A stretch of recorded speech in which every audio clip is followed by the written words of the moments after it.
Hi, I'm Mike West. As was just noted, I work at Google on the Chrome team. And I'm actually kind of curious, how many of you, because I'm not at all familiar with the audience here, how many of you would consider yourselves web developers? No one. Oh, I'm sorry, I apologize. One person. How many of you would consider yourselves hardware hackers? How many of you would consider yourselves something completely different? Excellent. Okay, well, I hope I can get you at least interested in the web. How many of you have ever seen a website? Okay, good. We've got some common ground here. This is excellent. So I work on the Chrome security team. And what I'd like to talk with you about today is the way that we're approaching the web platform and the way that we're approaching the APIs that we give to developers and the way that the platform is designed in general. The platform has kind of organically grown over time. Some pieces of the platform make a whole lot of sense, and other pieces of the platform make no sense whatsoever, but they're kind of historical accidents that we're stuck with. When I talk about a platform, I'm really talking about the APIs that we give to developers and the surface area that those APIs present not only to developers, but also to attackers. I'd note, by the way, that this link for slides is up and available right now, so none of you have laptops, which is great, but if you did have a laptop, I would suggest that following along here would be helpful just because there are a lot of links. This presentation is basically a brain dump of a variety of projects that we're working on that I think are important. And if you're at all interested in developing things for the web, these things are going to be APIs that are available to you in the near future and that I hope you start playing around with. So I consider myself a web developer at heart. I've kind of moved on from web development. I'm working in Chrome itself. So about 5 or 6 years ago, I started on the Chrome team and I started programming in C++. But before that, I worked on the web and I did HTML, CSS, and JavaScript all the time as a front-end web developer. The very first browser that I ever used was this one. Does anyone know what browser this is? Yeah, it's Mosaic. In CSA Mosaic. I think I got this in my parents got internet in a box, right? So it's a box, it was delivered to our house, it was great. We hooked up our modem, we dialed in and used Mosaic to get to various websites. And there weren't that many websites at this point. It was like 94, 95. And for me, it was absolutely transformative to see a view source option here. Because I would browse around the web and I'd get all this great information. And then I realized that not only was there information out there, but I could create it myself. And this was back in the day when we were coding everything by hand, uphill both ways in the snow. So you could actually look at the source of a page and map it mentally pretty easily to what was rendered on the page. So there was a one-to-one relationship here, and it was really just transformative for me to see that I myself could build these kinds of websites. About 5 years ago, when I started working on Chrome, I realized there was kind of another layer of view source, because all of that HTML, CSS, and JavaScript is actually rendered through C++ or through Rust or through some other lower level language. And building those browsers is a massive project. Chromium itself is hundreds of thousands of lines of code. We have lots of dependencies that bring the numbers up significantly higher. It's a large project. And anyone who's ever worked on a large project will tell you that large projects are never finished. And in fact, large projects are always broken in various ways. It continually surprises me that Chrome works at all, because we keep walking through these things. You look at code, you say, this code is crap. How could this ever have worked? And then you realize that you yourself wrote it 3 years ago, and now you get to fix it. So I've written a number of to-dos myself. I looked through the code base last night. There are about 14,000 to-dos in the code base. There are another 2,000 or 3,000 fix me comments in the code base. So there are a lot of problems that we know about, and we knew about them when we were writing the code, because otherwise the comments wouldn't be there, right? If you look at the bug tracker that we have, so if you go to crbug.com, you'll see another several 100,000 bugs that are open. So people are reporting bugs to us. It's not just bugs that we wrote and that we knew about when we were writing, but people are also telling us about things that we didn't know about when we were writing.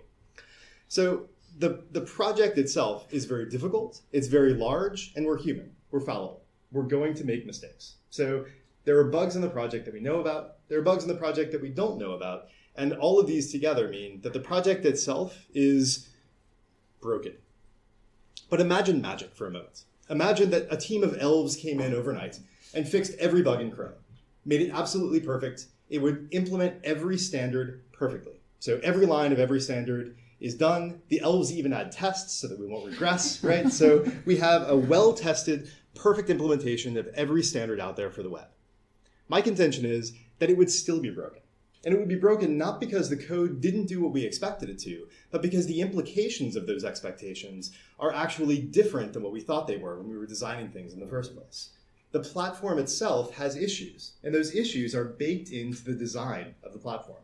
This is especially true for really old things. So if you look at the original HTML spec and the original JavaScript implementation for Netscape way back in the day, there are issues of design that make it difficult for us to really lock things down.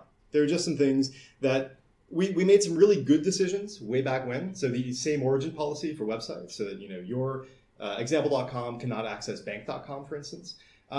That wasn't a given. So way back in the day, there were actual questions about whether it should be possible for you to load data from anywhere and to make requests to anywhere and to just treat everything as one big homogeneous pool of data. And that makes a lot of sense when it's used for science and literature. It makes significantly less sense when it's used for banking applications. So we made some good decisions way back when, but we also made some bad decisions. And what I'd like to talk about is the way that the Chrome team is approaching those decisions, and the way that the Chrome team is both looking backwards to try to fix old APIs, but also looking forwards to design new APIs in ways that actually make sense. So the Chrome team is really concerned with regard to the web platform with I am really concerned with two main classes of attacks. So I assume that the browser is perfect. I assume that the elves came in at some point and fixed all of the implementation bugs. And what I am trying to do, and my team is trying to do, is actually build on top of that quasi-perfect system and leave the imperfections to the rest of the security team, who is worried about finding all those bugs and fixing them. So from my perspective, the browser itself, by design, is a confused deputy. So this describes a class of attack that uses the browser's privileged position as your agent on the web. So we call it a user agent. The browser is you, represented to the web. And the browser makes requests on your behalf. The browser stores data on your behalf, and the browser shares data on your behalf. And it can very easily be tricked into doing things that neither the server nor the client actually wants it to do. So two broad classes of attacks are things that I really want to fix and that I think are really important. The first is called cross-site scripting. Who's heard of cross-site scripting? Everyone. Excellent. I thought you said you weren't web developers. What's going on? Cross-site scripting is, as you all know, a mechanism of tricking a server into delivering code that the server doesn't actually expect to be delivering. So I talked about the same origin policy earlier. And as you probably know, any code that executes in the context of an origin has all the power of that origin. So if I can trick a server into delivering JavaScript, then the server will send that JavaScript down to the client, and the client will execute it. If you know anything about V8 in Chrome, you know that V8 loves JavaScript, and it wants to execute it absolutely as quickly as possible. And this is a great thing when it's actually code that you intend. It's kind of a terrible thing if the code isn't what you actually wanted to have on your website. So cross-site scripting is a big problem. Almost every website is going to have an injection attack of one sort or another. Google has injection attacks, even though we have an internal security team whose entire job is dedicated to preventing these kinds of attacks. It's quite possible that the sites that you're responsible for, or the sites that teams at your companies are responsible for, have similar kinds of holes. If you look at the vulnerability reward program at Google, where we pay researchers to tell us about bugs instead of exploiting them, we see that cross-site scripting is easily the largest category of bugs that we have at Google. Again, even though we invest a ton into templating systems, and even though we invest a ton into education internally. So the second kind of attack that I think is pretty interesting is cross-site request forgery. So again, the browser doesn't really understand what's going on. Chrome, Firefox, whoever, it's going to make requests on your behalf. And when it makes those requests, it's going to make them with your authority, with you as the user initiating the request, or at least that's what it looks like to the server. So if evil.com makes a request to bank.com, it's going to send your cookies along with it. It's going to send the bound tokens along with it, and the channel ID and whatever else. So all of the authentication information is being sent along with these requests. So if the server is not defending itself against this kind of attack, then it's quite possible for evil.com to change state on bank.com, perhaps by transferring all of your money to evil.com. This ends up being bad in a variety of ways. And it's something that I think we need to address in one way or another. And I'll talk a little bit about the strategies that we're using there. Do any of you know Mario Heinrich? Mario is a great guy. He's incredibly smart. Last year, he suggested that web security has become a paradox, that web apps, both complex and secure, cannot be built, that the web stack has grown beyond that being possible. Yay. So he's happy. I think he's happy because he's a pen tester, so he really wants these holes to continue to exist so that he can keep hacking into websites and educating developers. But I find the sentiment somewhat nihilistic. And I think that it's unfortunate when we look at the platform and say, well, the platform is large and it's powerful, so therefore it's indefensible. I think instead, what we should do is actually examine the platform and figure out what changes we can reasonably make. So the Chrome team, at least the web platform side of the Chrome team, is really interested in measuring the usage of various things on the web. So we have a metric system internally where if a user opts in to sharing usage data, we can kind of figure out how often certain APIs are used. So these are not really complicated counters. It's really just if a thing happens, then increment something. And then we look at those counters and say, well, on X% of page views, why happen? Using this kind of information, we can look at the old APIs that we don't like. And we can look at the way that those APIs are actually used and try to figure out what changes we can reasonably make in order to make those APIs better. So like everything else at Google, we try to be data-driven and we try to understand the impact on users, but that doesn't mean that the platform is immutable. So we definitely want to look back at these old APIs and figure out what kinds of changes we can reasonably make. And at the same time, we want to look forward. And we want to give developers APIs. So something we talk about internally in the Chrome team a lot is the idea of giving developers sharp tools. So if you've ever cooked or cut anything with a knife, you'll recognize that a sharp knife is significantly easier to use and therefore significantly safer than a dull knife. If you have a really sharp knife, it'll cut right through things. You don't have to exert much pressure, which means you have a great degree of control over where the blade is going. If you have a dull knife, then you can't really cut anything unless you exert a lot of pressure. And when you exert a lot of pressure, you lose control over where the knife is going. So if you're cutting some food, it's quite likely that if you have to press really, really hard, the knife will slip and you'll end up cutting yourself. So we want to give developers sharp tools because we see when we don't give them sharp tools that we end up with things like Flash, or we end up with things like Liquid Reader. If we don't give them the tools in the platform, they will route around the platform in whatever ways they can. They will see the platform as damaged and they'll route around it. So you'll get things like Flash that end up causing significantly more problems over a longer period of time than a well-designed API that actually gave them the power to do the thing that they wanted to do in the first place. So the Chrome team is really interested in giving people sharp tools. And if you look at sharp tools, you recognize a couple of things that I think are really good metaphors for security on the web. So you'll see that the tool has a sharp piece and a not so sharp piece, right? It's relatively obvious. In between those two pieces, however, you'll see a little brass bar, and that's a guard. So the guard serves a couple of important purposes. First, it stops the knife from sliding down your hand, cutting yourself on the sharp blade. So it gives you context in which you can actually use this tool, makes the tool easier to use, and gives you some guidance as to how it is you're supposed to use it, right? You hold the hilt, you don't hold the blade. Second, it stops sharp objects from sliding down the blade to cut your hand.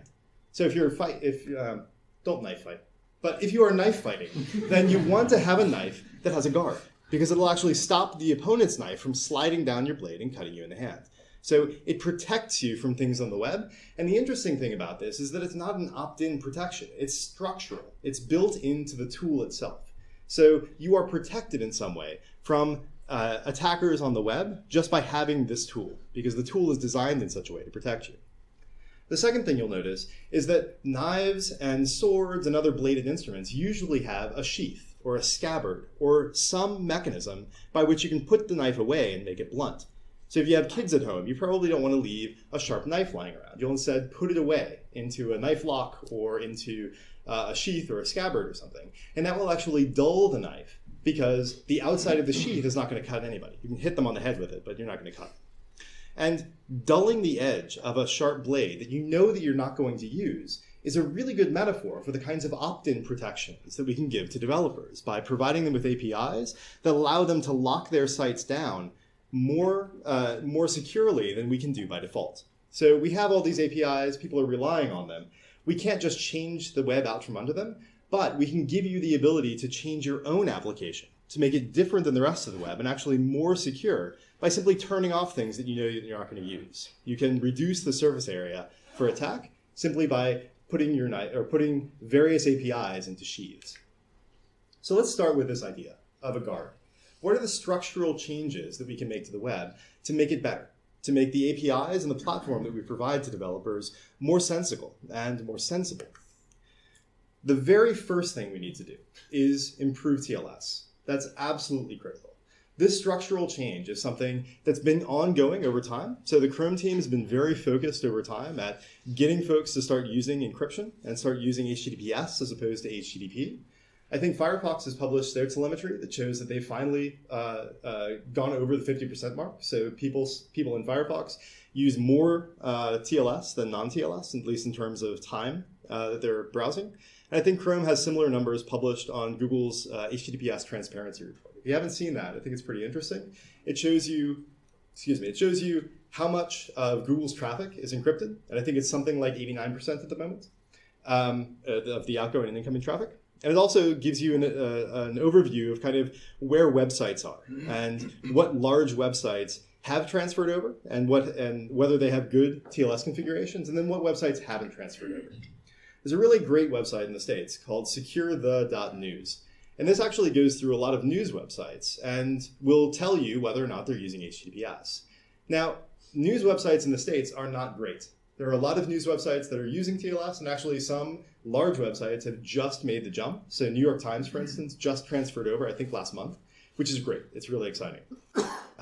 News sites in Germany are not quite with the game, or at least I haven't seen them be that way. So Süddeutsche, Zeit, Spiegel, Stern, these are all not available over TLS. And in fact, most of them, some of them will actually redirect you to HTTP if you go to HTTPS. Others will not even load the page at all. So if you go to build, HTTPS build.de, it'll give you a 410 error that says this page is not available over HTTPS. It loads the page over HTTPS, but it doesn't give you any data. It just gives you an error, which is kind of sad. Regardless, news sites and these kinds of non-login sites are things that some people think don't really need TLS because, why do you really care? TLS gives you a number of important benefits. It gives you a modicum of integrity. That is, you know that the bits that are being delivered over the wire are actually intact when they get to you and haven't been modified by someone in between.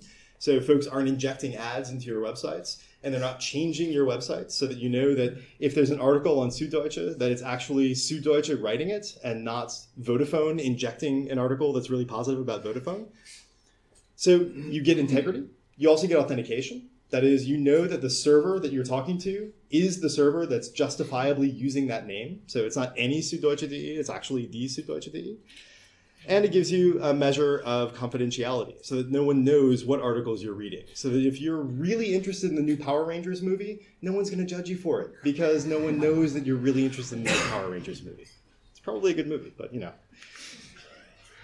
One of the things that's changed recently is the introduction of Let's Encrypt.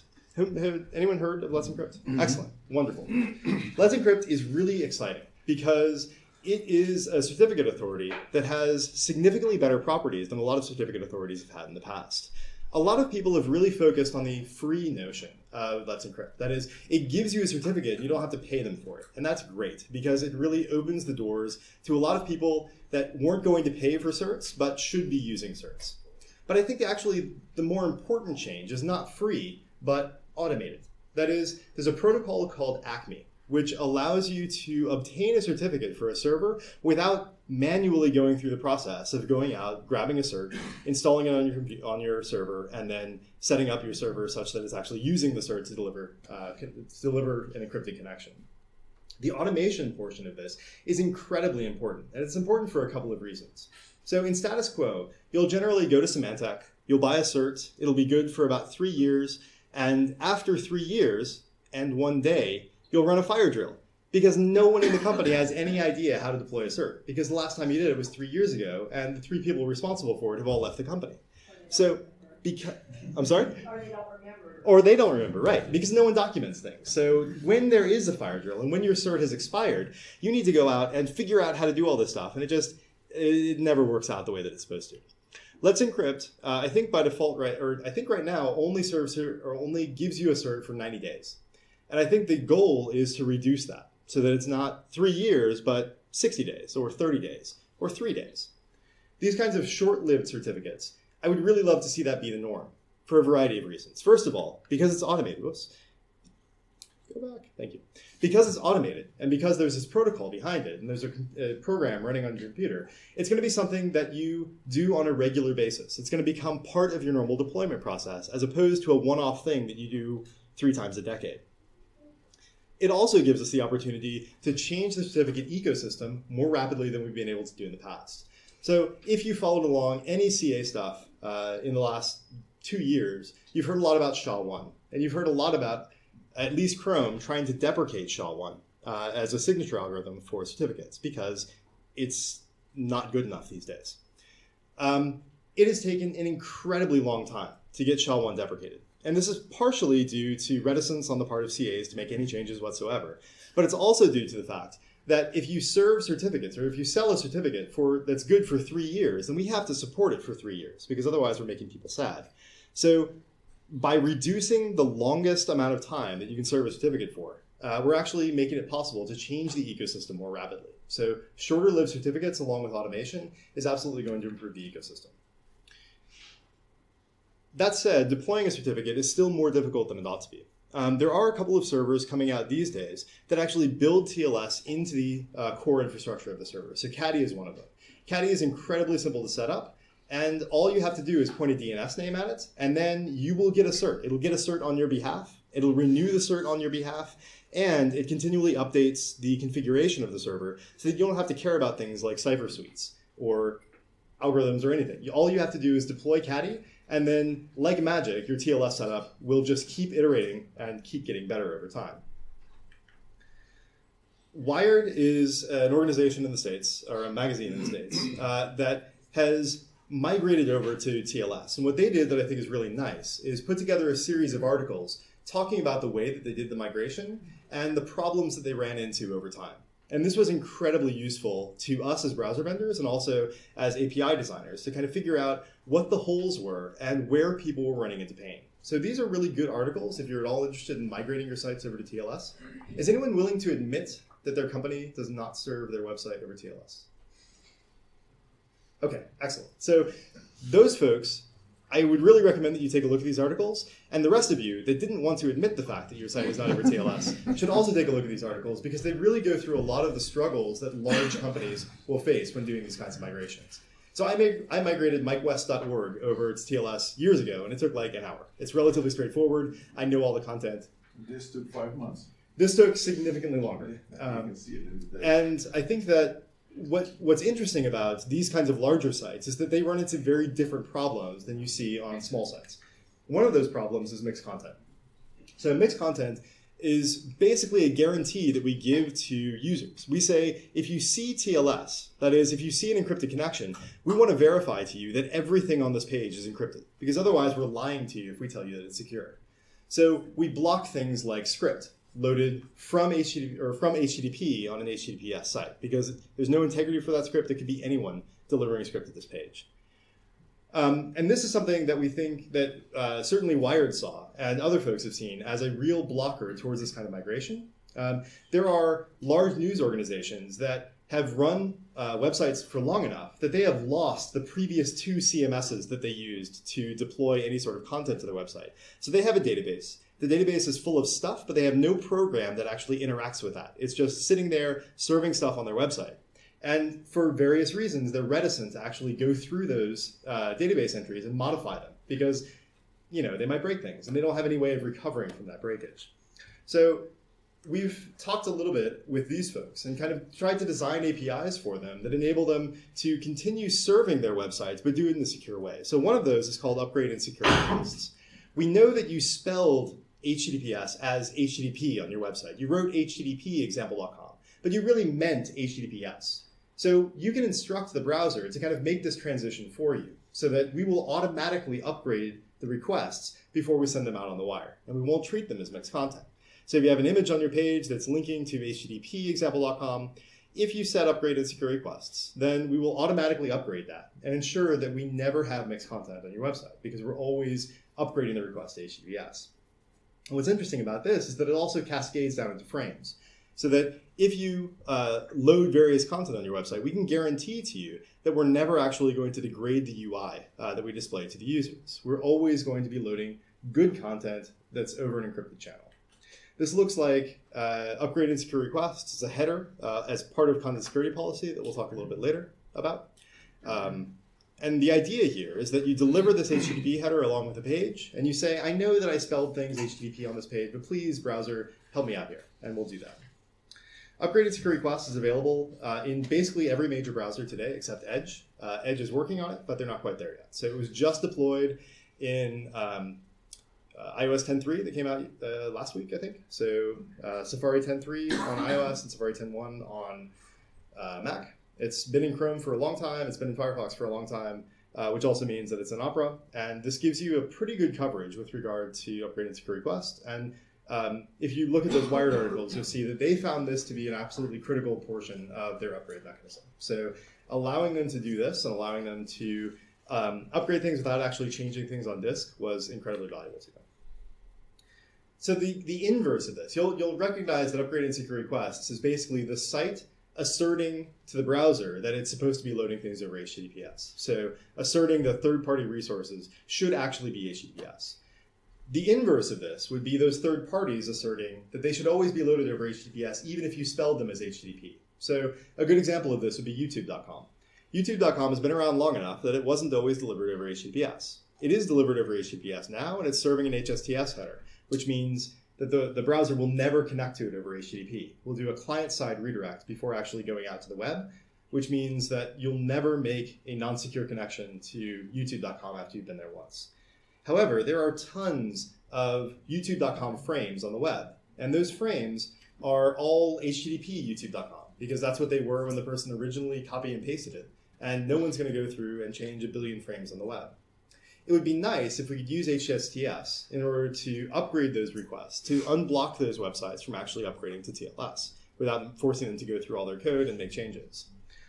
Unfortunately, this introduces a little bit of non-determinism because you as a developer have been to every resource that you require. You've been to your CDN. You have the HSTS pin for that website, so you know that you're always going to load it over HTTPS. But your users have never been to your CDN and never will be to your CDN, or never will go to your CDN, which means they will see breakage, they will file bugs, you will close the bugs because it works for you, and then everyone will be sad when you actually figure out what's going on.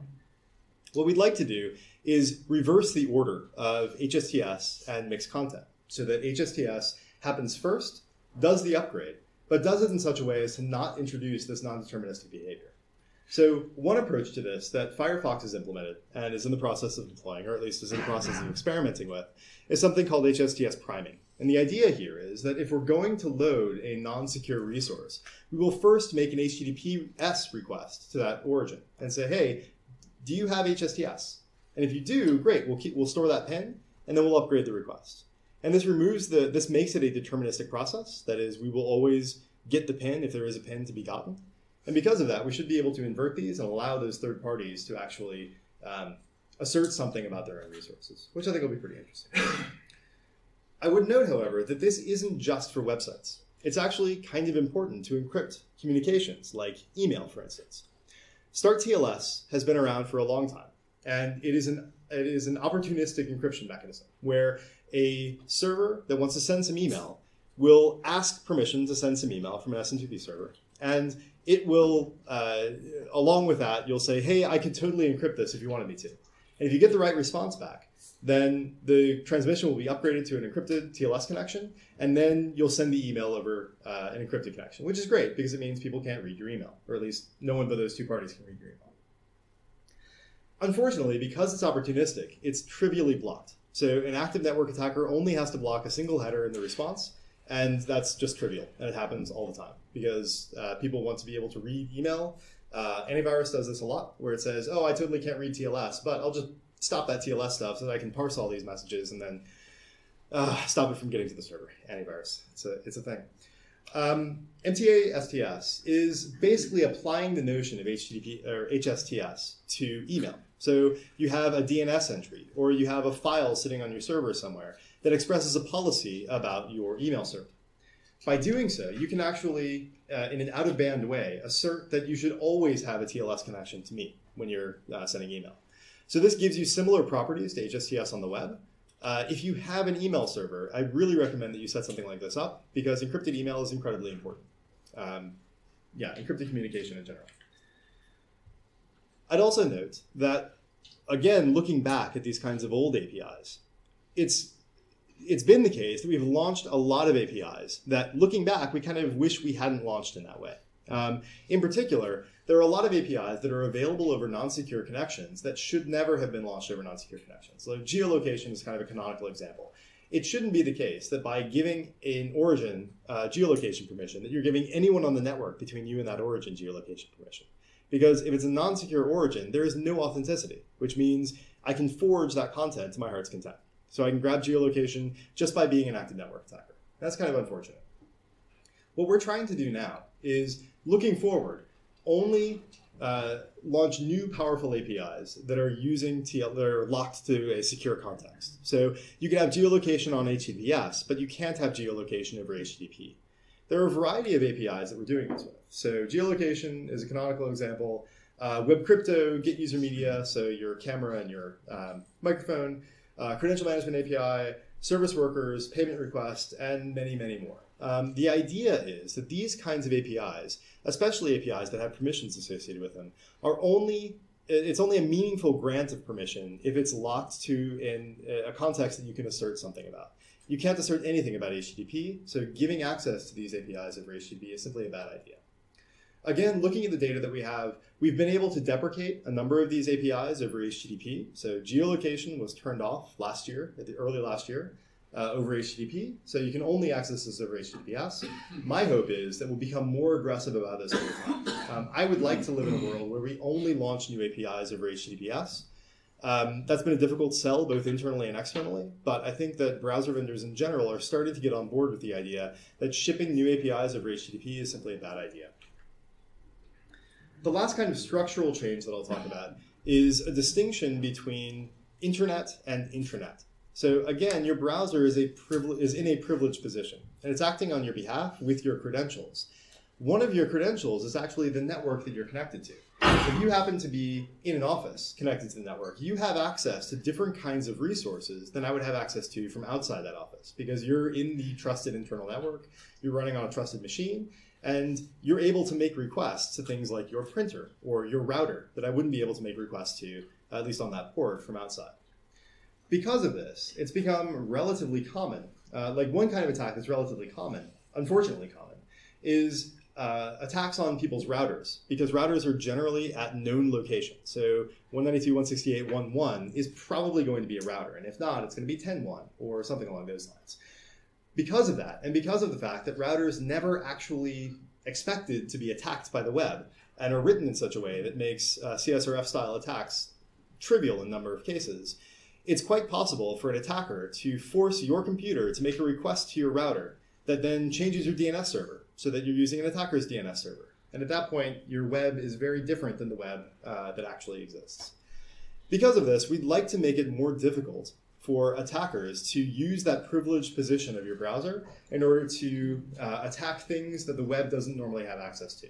This includes your local intranet, but it also includes things running on localhost, so on the loopback address.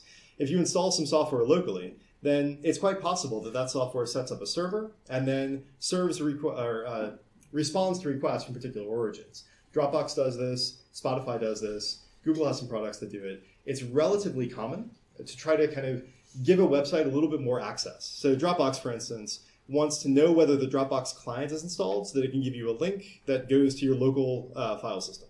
And they do this by having a server running locally and accept requests from Dropbox.com. And Dropbox is clever enough that they do reasonable CORS checks on this information. So they verify that it's actually coming from Dropbox.com and not from anyone on the web. Trend Micro was not doing these kinds of checks. And because of that, actually had remote code execution on your computer just by sending an HTTP request to localhost, which is kind of not awesome. It would be great if that wasn't the thing that happened. What we'd like to do is split the web into these 3 layers, or at least these 3 layers. These make sense to me. So you have the web, the outside stuff. You have intranet, and there's an RFC 1918 that defines, and a couple of other updates, that define a set of IPs that are internal or reserved for internal use. This is completely different in IPv6. I have no idea what we're going to do there, but at least for IPv4, we should be able to make something work. And then you have localhost, and you can kind of think of this as an onion, and the privilege kind of expands as you get down. So you want to lock down access to localhost, and you want to lock down access to the intranet. And we can do this by expanding the notion of CORS. So CORS is cross-origin resource sharing. And it's basically a system by which Origin 1 can ask permission to make certain requests to Origin 2. Generally, we only do this for non-simple requests in CORS terms. What I'd like to do is extend that to actually force a CORS preflight for any request that crosses one of these boundaries. So if you're going from the web to localhost, the browser will first send an options request to localhost that says, hey, do you understand the CORS protocol? Do you understand that you're going to get a request from someone outside of your network, and you totally have to accept that? If the software is written in such a way that it accepts this request and sends a reasonable response back, then we'll allow the request. If the software doesn't respond because it doesn't understand options or doesn't understand this protocol, then we'll lock it down. And we'll make sure that the web isn't capable of talking to things like old routers that are never going to be updated. I think this is pretty interesting. It turns out to be really difficult to implement because figuring out what IP address you're going to be talking to is actually difficult, especially in an IPv4, IPv6 world. There's the best named algorithm that I've ever heard is called Happy Eyeballs. I have no idea why it's called Happy Eyeballs, but the idea is that you race an IPv4 and an IPv6 connection, and whichever responds first is the one that you're actually going to talk to. So it's way down deep in the network stack, and it's really difficult to get to the point that I know what connection I'm going to talk to at a point where I can actually make this kind of preflight request. So I have like half an implementation of this in Blink, and it turns out I'm going to have to do a lot more. Anyway, let's move on to the notion past these structural changes to opt-in changes that developers that are building websites can use to make their own websites more secure. The first and foremost of these is called content security policy. Content security policy is a policy mechanism that allows you to determine what resources load on your page. The basic idea is that you have resources of various types, and you say, okay, script can load from these origins. It can load from my CDN. It can load from me, myself. But it can't load from evil.com. And it can't load from inline. And this actually gives you the ability to lock down your site to prevent cross-site scripting attacks, or at least mitigate the risks associated with cross-site scripting. Content security policy has been around for a number of years now, and we're kind of just now getting to the point where it's useful. We've seen GitHub's, so GitHub has done a great job with their content security policy. They've actually put a ton of work into locking down the origins from which they load resources, and they have probably the best list-based content security policy that I've seen, where they actually know what's on every server that they're loading things from and can verify that they're only loading their own code from those servers. Google.com, however, has had a much more difficult time deploying one of these list-based policies because, as it turns out, there's a lot of stuff on Google.com. And if you're at all familiar with like return-based or return-oriented programming, if you have these gadgets in your code, you can kind of run any code just by stringing together gadgets in various binaries. The same thing is actually true on origins like Google.com. There's enough code on Google.com that you can find something to load that's going to do the work that you want it to do. So it's totally possible to bypass a content security policy that whitelists something like Google.com. Both GitHub and Dropbox have been using CSP and have been using it for quite some time, and they've put together really good descriptions of the way that they've gotten to their current policy and kind of the challenges that they ran into over time and the things that they've learned doing their deployments. And I think it's really worth your time to take a look at both of these if you're responsible for a website at all and you want to defend that website against things like cross-site scripting. However, these kinds of policies can start getting a bit absurd. This is Twitter's policy. Facebook's policy was even longer. You start kind of running out of space on a slide to actually display all the origins that you're loading things from. It turns out, as I mentioned earlier, that deploying a policy like this on a site like Google.com is incredibly difficult. And happily, however, Content Security Policy Level 2, which is supported in basically all major browsers at this point, has a mechanism called a nonce that allows you to whitelist a specific script not by origin, but by saying, I meant for this script to be on my page. So you have a token that you send in a header. So your token is ABC. And then that token is reflected in your page as part of a script tag. So if the two tokens match, and you're doing a good job of rotating the tokens and generating a new token every time, a number used once, then you can actually verify that this script is the script that you wanted to run because you knew the token. An attacker trying to inject script in your page doesn't know the token and is therefore not able to execute script. The smart folks on the Google security team have put together a set of guidelines for what they're calling a strict CSP, and it's a strict nonce-based CSP. The idea here is that you use these nonces in order to whitelist or to allow specific script elements on your page, and then you grant those script elements the authority to load new script. So there's something called strict dynamic in CSP3 that allows you to kind of give power to the scripts that you load to load more script. And this is pretty interesting because it gives you kind of a loader mechanism where you verify the loader script and then you say, well, my loader script can load stuff, so let it load things. This turns out to be a really good way of deploying CSP and making it much less fragile than these kind of origin-based lists. Because if you are loading maps, for instance, maps is going to load whatever maps wants to load. You don't have to know all 80 servers that maps is going to use. You just say, maps, please do your thing. You trust the script, and you allow that script to load the various resources that it needs. So if you're at all interested in deploying content security policy, a strict nonce-based CSP using strict dynamic is what folks inside of Google are actively deploying on Google products, and it's something that's probably going to be significantly easier for you than the long list of origins that you see on something like Twitter or GitHub. I'd also note that there's something called sub-resource integrity. And as you noticed a moment ago, content security policy is generally origin-based. That is, we say, I trust this origin. Origin, please give me script. It is the case, however, that CDNs get hacked. jQuery's CDN was hacked a number of times over the time that we were developing sub-resource integrity, which I think is interesting. The idea here is that it gives you a content-based mechanism of saying, I want to load a script. I want to load a script from this origin, but I also want the script to be exactly the script that I think it is. So I send the script up to my CDN. I take a hash of that script, SHA-256 or 512 or whatever, and I reflect that hash in an integrity attribute within the script element on the page. And this allows the browser to say, okay, I'm going to download the script, and then I'll verify it. And I'll make sure that its content actually matches the content that you specified in the integrity attribute. And if you do this, then you get a content-based check to verify not only that you're executing script from the origin you want, but it's actually the script that you want. In CSP3, we're going to layer hashes on top of sub-resource integrity. So content security policy will verify the hashes that you list for a specific script. And then sub-resource integrity will verify that those hashes match the actual content. This gives you a content-based mechanism of allowing a specific script to execute on your page, which I think is going to be really powerful, especially for these kind of loader mechanisms that we're talking about, where you say, I trust this script, and really I only trust this script, not just any script of this origin. We've made a number of changes to cookies over time, and cookies are kind of one of the large mistakes that we made when designing the web to begin with. It's really unfortunate that cookies have a completely different security model than everything else. So generally speaking, we have an origin-based security model, and we say this origin is responsible for itself and not for anything else. And it shouldn't have access to anything else. It should have to request things from other origins. It shouldn't just gain access to them.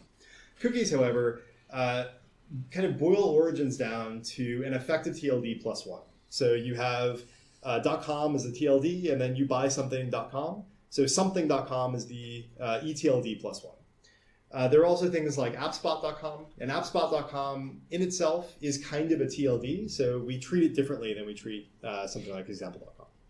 So cookies have power up to the effective top-level domain. So even if I'm on subdomain.example.com, I can set and read cookies from example.com. So anything under this ETLD is kind of all lumped into the same pile. There are a couple of things that we'd like to do to change cookies to make them slightly less terrible, at least in terms of their security properties. A couple of those things are here. So same site cookies is the thing that I'm most excited about. It shipped, I think, in Chrome 51. Firefox is working on an implementation, and other folks are interested. The idea is that instead of allowing the user agent to make authenticated requests on your behalf anywhere that the website wants, which enables things like cross-site request forgery attacks, you can specify that a specific cookie is same site. That is, I want to send myself this cookie, but if anyone else initiates the request, the cookie shouldn't be sent. So you can imagine a session token, for instance, that is set to be a same site cookie. That is, if example.com sets the cookie, great. If example.com makes a request to example.com, great. But if evil.com makes a request to example.com, then we shouldn't send that cookie along with. Because sending that cookie can trick the server into authenticating the request and saying, no, this is totally the user. I think we should, transfer all their money to evil.com, because that seems like a totally reasonable thing to do. So same site cookies give you the ability to lock a cookie to a specific site's context. And you say, I can make requests to myself, so whenever I call my own APIs, they should totally work. But if anyone else calls my APIs, you're not going to deliver that cookie. And because you don't deliver the cookie, it's relatively straightforward for the server to understand that this is not an authenticated request and shouldn't actually be executed.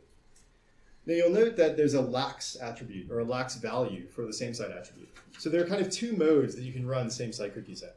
One is a lax mode. And a lax mode has the property that I just talked about, where a sub-resource request from evil.com won't contain cookies when going to good.com. But if you navigate to good.com, we'll send the cookies along with. So if it's a top-level navigation, we'll treat that as same site, even though the navigation was initiated by evil.com. Strict mode won't treat that as a same site navigation. And we'll say, nope, evil.com initiated the request, so we're not going to send it even though you're doing a top-level navigation.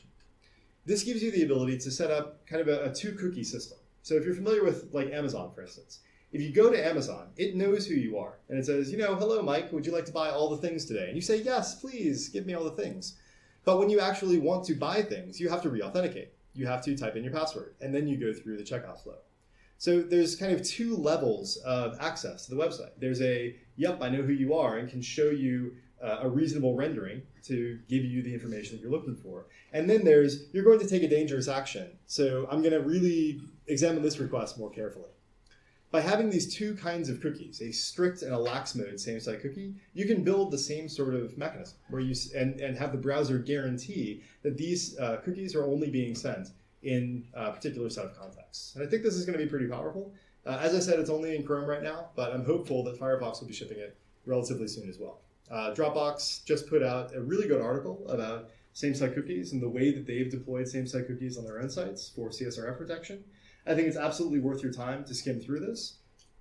It has the potential to completely mitigate an entire class of CSRF attacks. I won't say it'll kill all of them, but it has really good potentials. I'm pretty excited about the possibilities. The next change that we've made is adding in a prefix to cookie names. So one issue with cookies today is that you have no idea what the properties of that cookie actually are, because all we send to the server is the name and the value. So you might have a secure cookie, you might have an HTTP-only cookie, it might be same site, it might not be. You don't know when it's actually being delivered to the server what the properties of that cookie are. And it's actually really difficult to change that because of the way that cookies are used and because they're so widely used. Changing that behavior would be incredibly difficult. So what we're doing instead is smuggling some information in the name of the cookie and then making guarantees in the browser that cookies with certain names must have certain properties. So there are two prefixes that are deployed today. One is __host, and the other is __ secure. Secure is straightforward. You can only use the secure prefix if your cookie has the secure attribute. That is, it's only delivered over HTTPS. Host is a little bit more interesting, where we're actually making the cookie security model as close to the origin security model as we possibly can. We say, this is a host cookie. That is, it has no domain attribute, it is secure, and it has a path that goes to the root of the domain. And this basically maps a cookie to an origin, more or less. Like, it still doesn't cover ports, but it does a pretty good job for HTTPS websites. And I think this is actually being used on something like 0.08% of the set cookie headers that Chrome sees today. So folks like Dropbox and folks like GitHub are using it as CSRF protection because it gives you some good guarantees about the provenance of a particular cookie and the properties of that cookie. So we see this is kind of new. It's deployed in Firefox, it's deployed in Chrome, and folks are starting to use it. So I think it's going to be pretty interesting going forward. The last change that we've made to cookies is this secure attribute that I mentioned earlier. So secure has been around for a really long time, but it hasn't actually given you much guarantee of security, because secure cookies could be set, deleted, and modified by non-secure origins.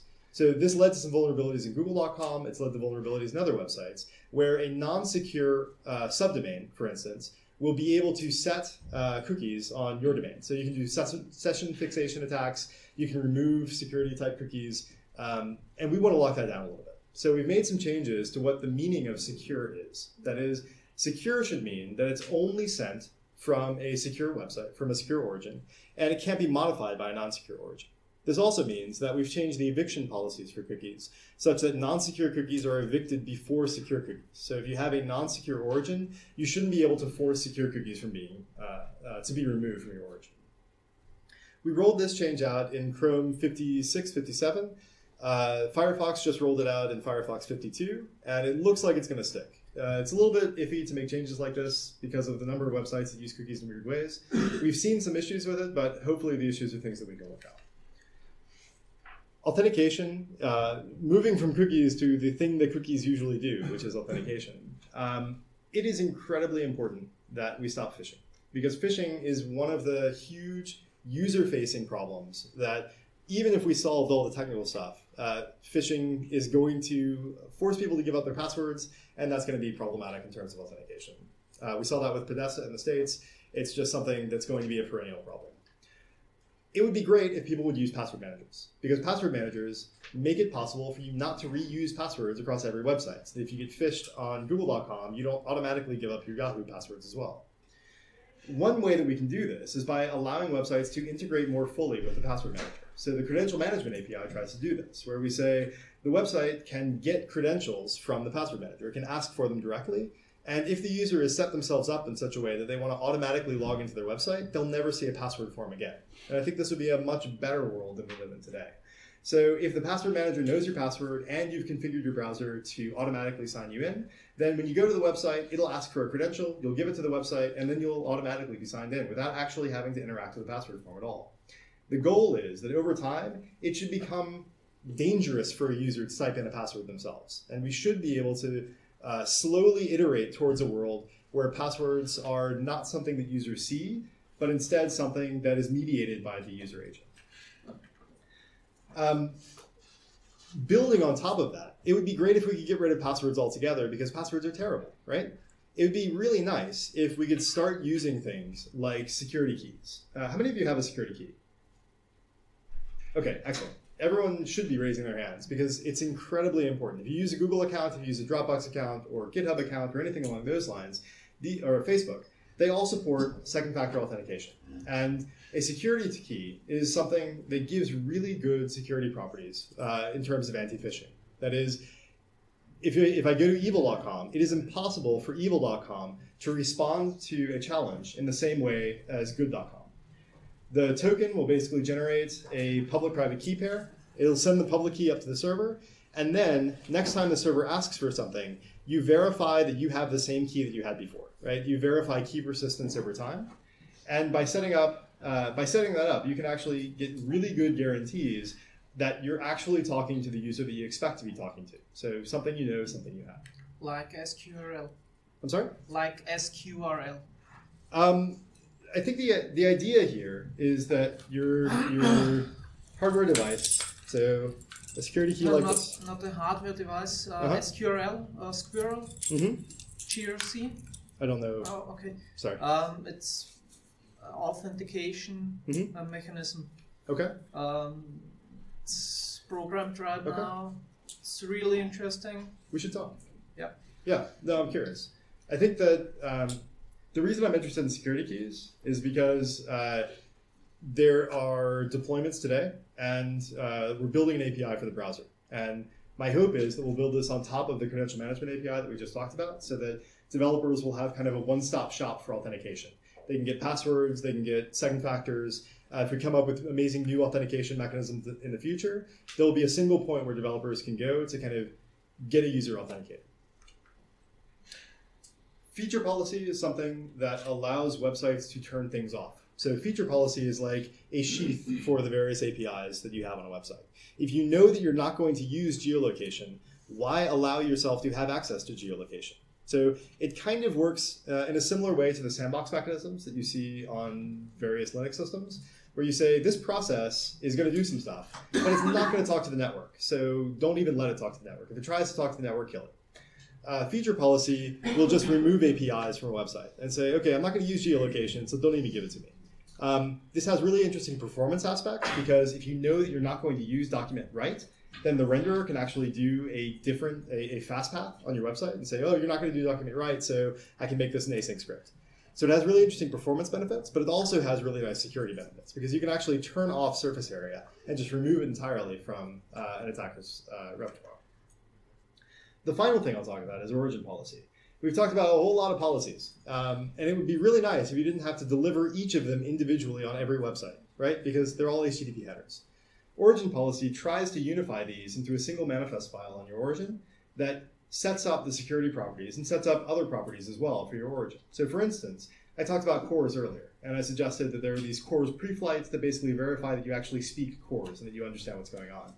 It would be nice if you could just assert that you understand what's going on so that we could remove all of these transitory and not valuable requests from the web. So origin policy might be a way of doing that, where we assert in a secure way that I understand CORS, please stop sending me these preflights, just send me the CORS request, I'll totally verify it myself. It also would allow you to pin things like content security policies, so that instead of delivering a 4K content security policy with every response, you would instead deliver it once in a manifest and then have that manifest cached in the browser and used every time there's a response coming back in. So this has some really interesting properties. I think we'll probably be able to merge it in some way with the application manifests that browsers are using today to do things like installation or home screen. And I'm pretty interested in the properties that it's going to have going forward. Oh, I said last, but I was apparently wrong. Sub-origins. There's this thing called an origin that we talked about earlier. And the origin is kind of the core of security policy on the web. It would be really nice, however, if, especially for large origins that contain a multitude of applications, so Google.com is a good example of this.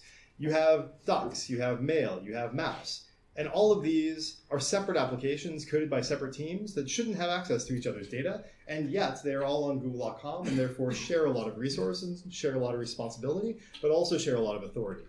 It'd be really nice if we could somehow shard this origin into a variety of sub-origins and basically reduce the privileges that we're giving to each page. So the privilege would assert, no, I'm a Docs sub-origin. I'm totally not actually Google.com. Please treat me differently. This has some pretty interesting properties. We're still kind of working out what exactly it would mean to be a sub-origin. We have an implementation of the current draft in Chrome, so it'd be great if you could play around with it and kind of give us some feedback as to whether or not we're going in the right direction. But this is a really interesting area to explore because it gives you the ability to reduce the privilege of a particular page, protecting the other applications on your origin from potential badness.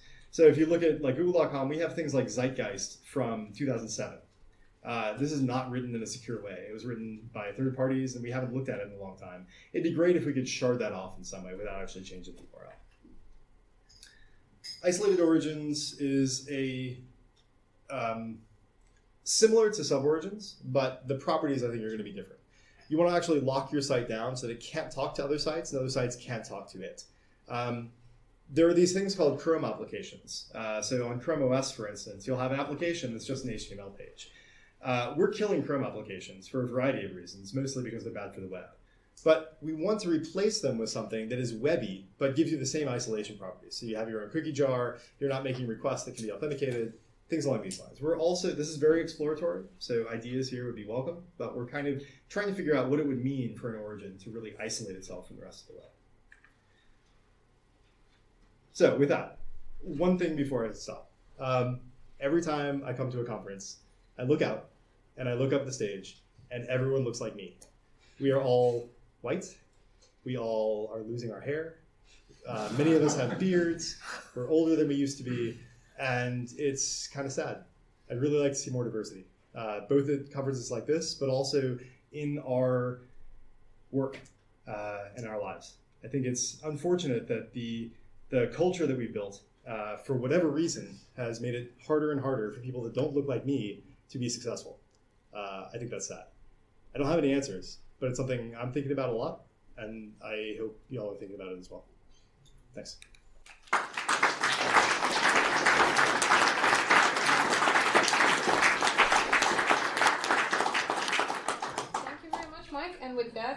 opening the stage for a few questions, and I have some prizes for who asks the first question. Any volunteers? Yes, please. Maybe one general question. I mean, what you're talking about is adding features to existing standards. Is there something like, I mean, we saw HTTP2 developing, adding new stuff in a standard way.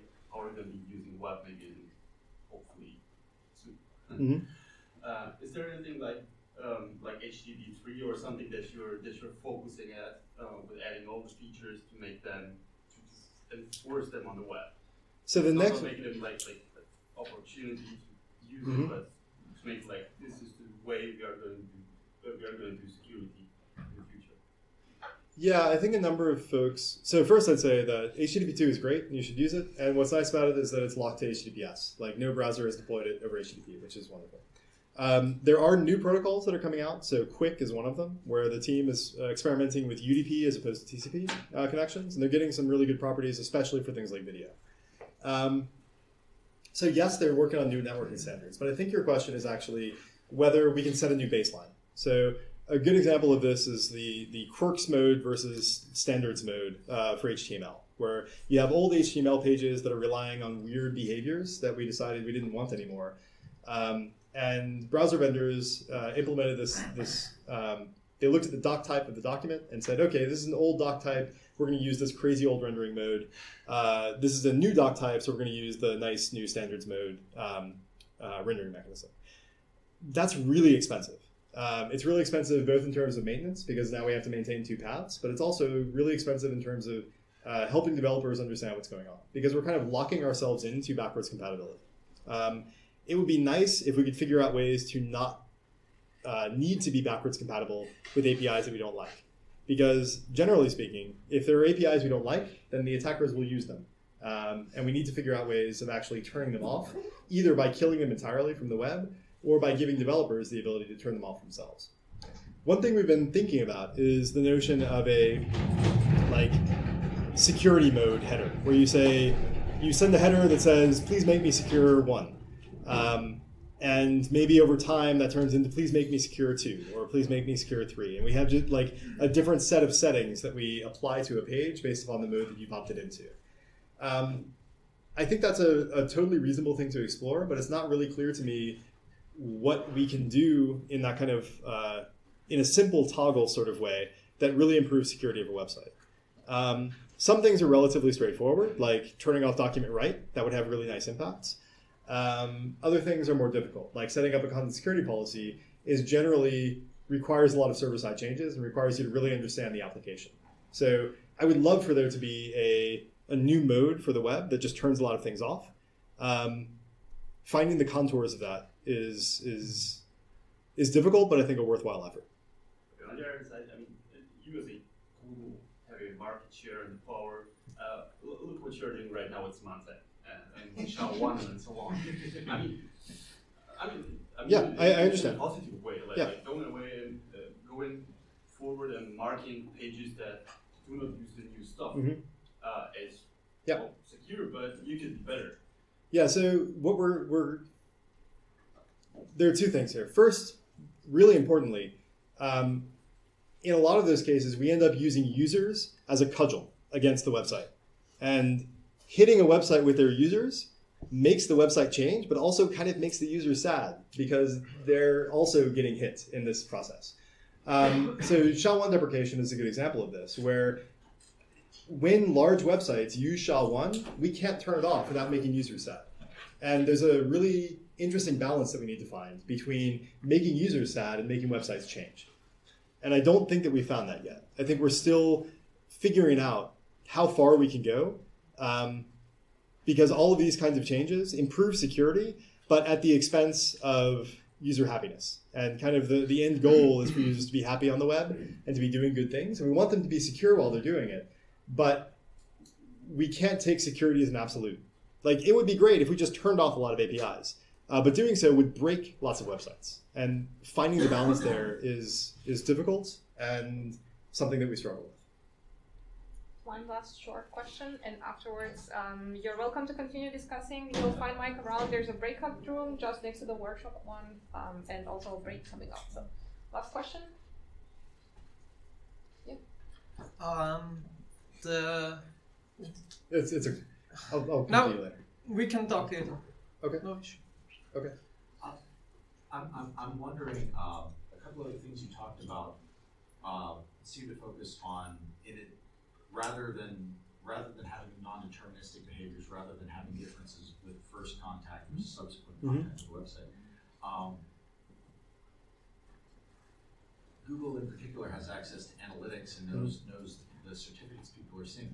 I think certificate pinning has a lot of similar traits there. You know, the first time you hit a certificate, you get a pin.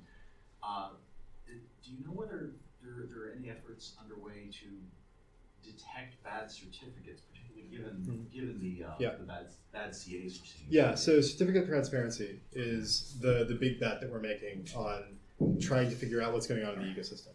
Certificate transparency is basically a mechanism of forcing certificates to be public, and we use the magic blockchain, and then everything is better, right? So you have a blockchain of certificates, and you can verifiably prove that this certificate was given to you at some point. And we're starting to we're forcing CAs to use certificate transparency and actually submit all the certificates that they mint to a set of distributed systems that allow us to verify that cert is actually valid. So for Symantec, I think we're already requiring that an SCT in the cert. And for other CAs, I expect that we'll be making, the goal is to get to CT everywhere. You should be able to verify your certs, and I think we're making progress towards that goal. So CT is I hope, the answer to your question.